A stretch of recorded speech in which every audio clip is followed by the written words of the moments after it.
The rain fell in slow, deliberate sheets, as if the sky itself was mourning something long forgotten. Clara Bennett pulled her coat tighter around her shoulders, the sharp wind curling down the narrow alley like a whisper. She hadn't meant to come this way.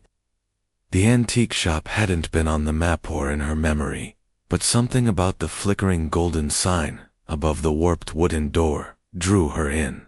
Inside, the air was thick with the scent of old wood, faded perfume, and secrets sealed beneath time. The cluttered room felt like a forgotten memory, filled with porcelain dolls, dusty books, and strange relics from lives long gone. It was there propped against a crooked bookshelf that she saw the mirror, tall, elegant, framed in black walnut, twisted into curling vines and unfamiliar symbols. Its surface shimmered oddly, as if it didn't reflect the room so much as observe it. Clara stepped closer, drawn in by its quiet pull. In the dim light, her reflection looked off, slightly delayed, slightly darker, but she blinked, and it was gone. "How much for the mirror?" she asked. The shopkeeper man with eyes that had seen too much paused before answering.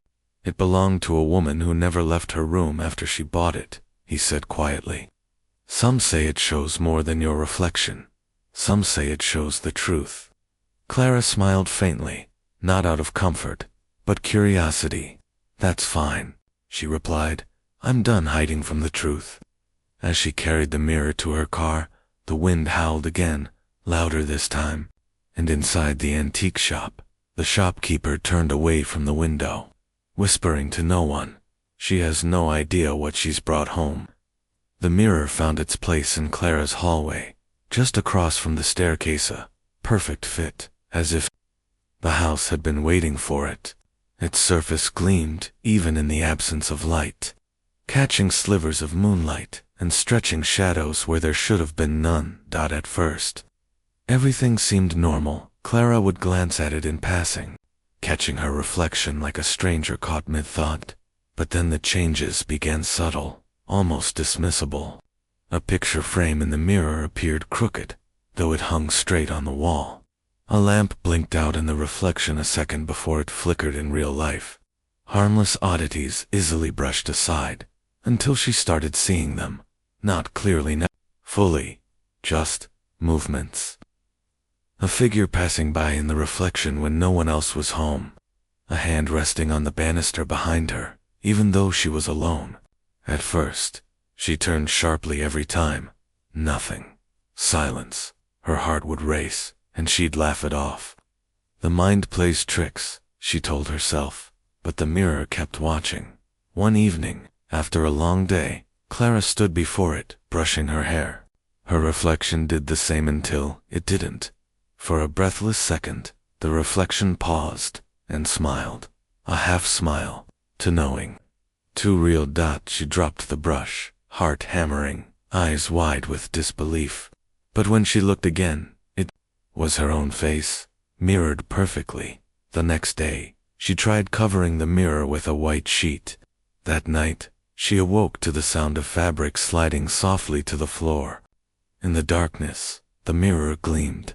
From her bed, she saw a shape standing in the hallway, barely visible in the glow of the moon, motionless. Facing the mirror, Clara got up, slowly, and stepped into the hallway, but the hallway was empty. The figure had only existed in the mirror. That was the first night she stopped sleeping. The house felt wrong now still, but not quiet. Something had shifted. The air had weight, the kind of weight that presses on your chest when you're being watched. And the mirror, it never stopped watching her. Days blurred into nights, and Clara found herself existing between two worlds, the one she lived in, and the one reflected back at her. She stopped inviting people over, stopped answering calls. The mirror had become an obsession, but also a quiet torment. She couldn't look away for long. It was as if it whispered things just beyond her hearing, as if it wanted her to see something she wasn't yet ready to face. One morning, Clara woke with a question carved into her bathroom mirror in faint, foggy script. "Do you remember her?" She froze, There was no her in her life anymore, no mother, no daughter, no close friend. Only the dull ache of an old memory she had spent years burying. She wiped the mirror clean. But the question echoed through her every movement. She began to dig old journals, boxes of family photos, letters she hadn't touched since childhood. And that's when she found Ida photograph, worn and sun-faded. Two little girls holding hands in front of a garden swing. One was Clara, the other, smaller, with lighter hair, Emily, her younger sister, lost in a tragic accident when they were children. A fall from the upstairs landing, they had said. Everyone called it an accident. But Clara remembered a fight, screaming, pushing. The memory was fractured, unclear. And after the funeral, silence became the rule. Her family never spoke of Emily again. That night, Clara couldn't sleep. The mirror pulsed in the darkness. She stood before it, trembling. This time, her reflection didn't match her.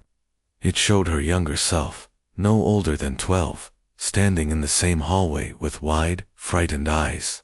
Behind her, in the reflection, was Emily, pale, still in her childhood dress, watching the next morning. Clara set up an old camcorder pointed directly at the mirror. She let it record all night when she reviewed the footage. Her blood ran cold. At 3:17 a.m., the sheet she had draped over the mirror was pulled away by invisible hands. Then, frame by frame, a shadow began to crawl out of the mirror limbs, dragging like dead weight. The figure stood, looked directly at the camera, and smiled. Clara dropped the camera. That wasn't just a ghost. That was Emily. And she wasn't reaching out to haunt Clara. She was trying to tell her the truth. The air in Clara's home had grown impossibly still, like a breath held too long.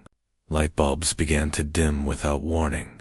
Shadows stretched unnaturally, bending toward the mirror like vines drawn to rot. Clara barely ate, barely slept. Her world had narrowed to that one cursed object and the question it kept asking without words, why did you forget?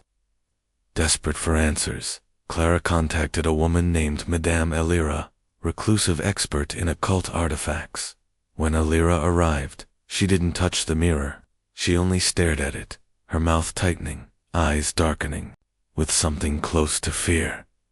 It's not just haunted, Elira murmured. It's a truth, mirror soulbound vessel, rare, dangerous. It doesn't show the dead. It shows what the living refuse to see. Clara's hands trembled. Then what does it want from me? Elira glanced at her with pity. Redemption, or confession. That night, Clara sat in front of the mirror alone, candles flickering behind her. Her own eyes stared back, heavy with things she didn't want to remember. She closed them, and the room grew cold. When she opened them again, the hallway was gone. The world around her had shifted, rotting wallpaper peeled from the walls. Furniture warped and decayed, dust thick in the air like smoke, and in the mirrors, reflection. She saw herself still sitting frozen in the real world, while she now stood inside the mirror. Emily, Clara whispered. The sound of a music box echoed through the rotting air. A lullaby from long ago. And then Emily appeared. Not quite child, not quite ghost. Her skin pale as bone, her dress torn and covered in dust. But her eyes, those soft, sad eyes, still held that same innocence. She stepped forward, but didn't speak. Instead, she lifted a trembling finger and pointed to the top of the staircase behind them. Clara turned. The landing. The memory surged back like a scream underwater. Their fight, the shove, Clara's anger, Emily's fall, not an accident, a terrible, irreversible mistake. Hidden behind layers of denial, reshaped by time, tears welled in Clara's eyes as she turned back toward her sister. I'm sorry, she choked out. I was a child. I didn't know. Emily stepped closer. The walls trembled. The glass pulsed with energy. And then, softly, Emily whispered, "Now you do." Suddenly, the floor beneath Clara gave way. Clara plunged into darkness. Not the kind that simply hides light, but the suffocating black that erases sound, memory, and form. Her screams vanished into the void as she tumbled through. A weightless silence. Then, slowly, the world around her began to reshape. She was standing once more, but not in her home. This was a mirror world, perfect but rotting replica of her house. Familiar, yet wrong. Everything was aged, twisted, decayed. Picture frames bled shadow. Clocks ticked backward. The air tasted of rusted metal and regret, and her mirror stood at the end of the hallway, gleaming like a black hole of memory. Clara stepped forward cautiously. Her reflection didn't greet her. Instead, she saw herself trapped on the other side of the glass, sitting still in her living room. Eyes open but lifeless, mouth slightly parted as if mid-sentence. She was no longer in control of her own body. Something else was dot from behind. A voice murmured her name. She turned slowly. Emily. Only now. Her form had changed, dulled or twisted by time and bitterness. Her innocence replaced with sorrow and something darker. But her eyes still held pain, not hatred. You left me here, she whispered. In the dark. You forgot me. Clara's voice broke. I didn't know how to live with what I did. Emily's expression softened just slightly. So you buried me. But the mirror remembers. It always remembers. Suddenly, the hallway around them began to collapse, walls cracking, mirrors shattering, shadows crawling across the floor like oil. Clara ran, heart pounding, her reflection guiding her forward. She reached the last mirror, the one connected to her body, and placed her hand against it. Her reflection did the same. For one heartbeat, they were aligned, but then it smiled, not with forgiveness, with possession. A cold hand wrapped around Clara's wrist from behind, yanking her back. Emily. Only one of us leaves, she said. Clara looked into her own eyes. Then let it be the one who remembers the truth. And with a final cry, Clara shattered the mirror from the inside. The sound of breaking glass tore through the silence. Like thunder in a graveyard, Clara gasped and bolted upright on her living room floor, surrounded by shards of the mirror. Once polished, surface now fractured beyond repair. Her hands were trembling, her breath sharp and uneven. For a moment, the world felt unreal, like she'd clawed her way out of a dream stitched from memory and madness. The house was still, too still. She looked around familiar walls, furniture untouched, the candles burned low. The mirror's ornate frame hung empty on the wall, its black wood charred around the edges, as if burned from the inside. Whatever had lived within it was gone. Clara rose to her feet, stepping carefully through the glass. Her reflection followed, her in the surviving fragments, broken, mismatched, and slightly delayed, but they were hers again, or so she thought. Later that night, she caught her reflection staring a moment too long, not in fear, not in confusion, but in recognition. It blinked a second after she did, smiled faintly, and then moved in sync again, as if it had just remembered how. Clara backed away from the mirror shard slowly, her breath caught in the distance, faint and childlike. She heard the tune of a music box playing softly from somewhere upstairs, the same tune from Emily's childhood. The screen fades to black,